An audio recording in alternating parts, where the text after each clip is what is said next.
So this Wednesday, the FBI and NYPD busted a homegrown terror cell, a group of 4 men who wanted to replace 2 synagogues with a few bloody craters. Thank God religion had nothing to do with it.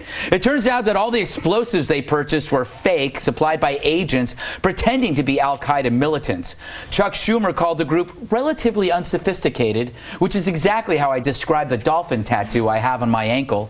Anyway, this ruffles my ridges. Frankly, I don't give a flying imam how unsophisticated a terrorist is. I don't care if they can't tell the difference between a stinger and a stapler. The fact is, it's kind of dangerous to downplay their ultimate goals simply because they didn't reach them.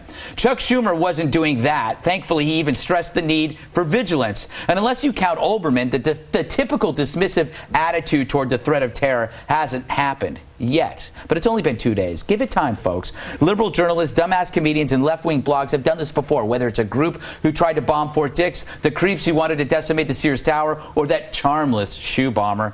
Since all these losers failed, that's somehow proof we're just exaggerating the threat of militant Islam. But look, I'd prefer not to have one of these plots be successful, like a mall blowing up, in order to prove that the terror threat is real, especially since I'm a huge fan of the store Hot Topic. It's where I got my barbell nose bone and Slipknot chain wallet. And if you disagree with me, then you, sir, are worse than Hitler. You are. It is true. You are all worse. Yes, it's caught on tape. You were so fired. So Keith Olbermann went off his meds again Thursday night, and this time the unfortunate victim was former Vice President Dick Cheney. It seems Olby had some minor quibbles with the speech the former Veep gave at the American Enterprise Institute on Wednesday. Watch and sigh, sires.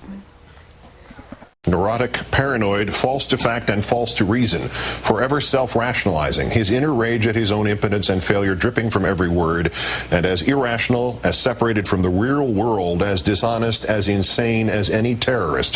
The former vice president has today humiliated himself beyond redemption. It's like poetry from a high school goth. Want some more? Okay, fine. Here's Olby yelling at Cheney about 9/11 in Iraq. You saved no one, Mr. Cheney. All you did was help kill Americans. You were negligent before 9/11. Your response to your complicity by omission on 9/11 was panic and shame and insanity and lying this country into a war that did nothing but kill 4,299 more of us. We will take no further instruction from you, sir. Oh, he's just so cute. You want to take him home and then forget to feed him for like weeks. Finally, Olby sums it all up for us.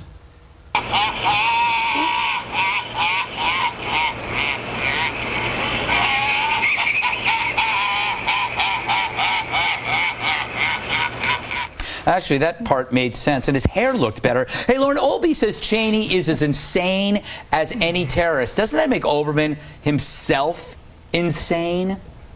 Perhaps. I think a lot of viewers would probably agree with you even before he went off about Cheney. Yeah.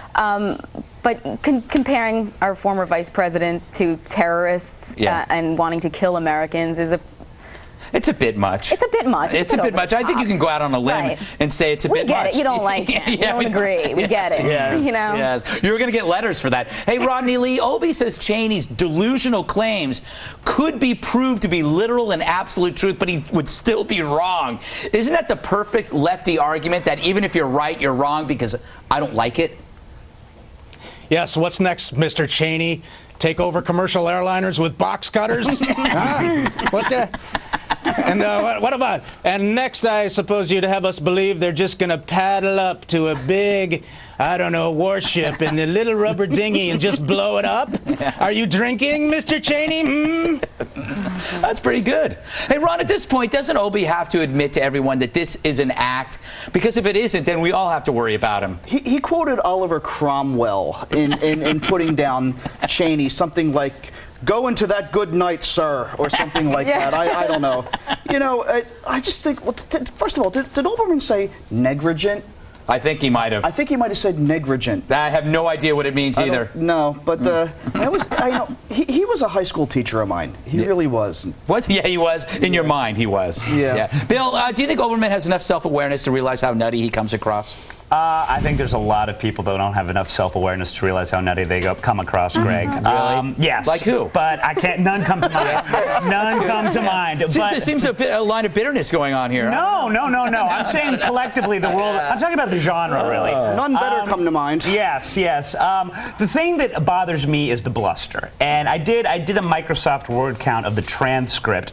Well done, Microsoft word count. I always use that option, and it's great. 12 sirs. It is unbelievable. He sounds like John Adams talking to Congress, but more boring. He should have a little cane to make his point. Hey, wait a minute. I want to go back to my bottom line. Oh, Thank you. Bottom line. Olbermann says all the plots stopped after 9/11 were laughable, and he includes the would-be New York City synagogue bombers. This is exactly what I predicted the left would say in my Gregalogue, which I wrote in my treehouse almost 2 days ago. So, Olby, will you finally admit that I'm a genius? Oh, all right. You're not getting your sweatshirt back. Gregalogue, New York City synagogue plot. Greg, you said unless you count Olbermann, and who does really, the typical dismissive attitude towards the threat of terror hasn't happened in this case. You know why? Why? Because there's a new sheriff in town, Greg, and this is proof that he's keeping us safe. Ah, good point, my friend. Yes. Also, in talking about this plot, you said, thank God religion has nothing to do with it. I agree. It's bad enough that these people are being labeled terrorists, but I found it quite disturbing that the media seemed to go out of its way to mention that they're Muslims. I know. It's terrible. Have we learned nothing from the British press? Yes. Awful. Lauren, did you actually say that comparing a former vice president to a terrorist is a little much? I did. That's what I said. You stand by that? I stand by that. All right. I know I went on a limb there. All right. People, address your letters to her, people. Ron Olbermann's Oliver Cromwell quote was, quote, "You have sat too long for any good you have been doing lately. Depart, I say, and let us have done with you. In the name of God, go." Oh, okay. Yeah. I was thinking of a different Oliver Cromwell. Yeah, I know. Clearly, unlike Olbermann, you don't have a fake Ivy League diploma. Hey, he went to Cornell, agricultural college. I will by tomorrow. Yeah. By the way, does Olby wants it both ways. He says at worst Cheney is negligent in the deaths of 9/11, but he also says that Cheney hasn't kept us safe in the 8 years since. Yeah. Can you have it both ways? I don't know. I ask you, Greg. I think you can have it both ways. Really? I don't know. All right. Negligent. Negligent. By the way, I love how he ended the show. He said, that's countdown for this, the 2,212th day since the previous president declared the mission accomplished in Iraq. Maybe let it go, Keith. It's a running gag. Yeah, I know. It's also been 24,639 days since a Democratic president allowed the Japanese to bomb Pearl Harbor. You don't see me talking about it every day.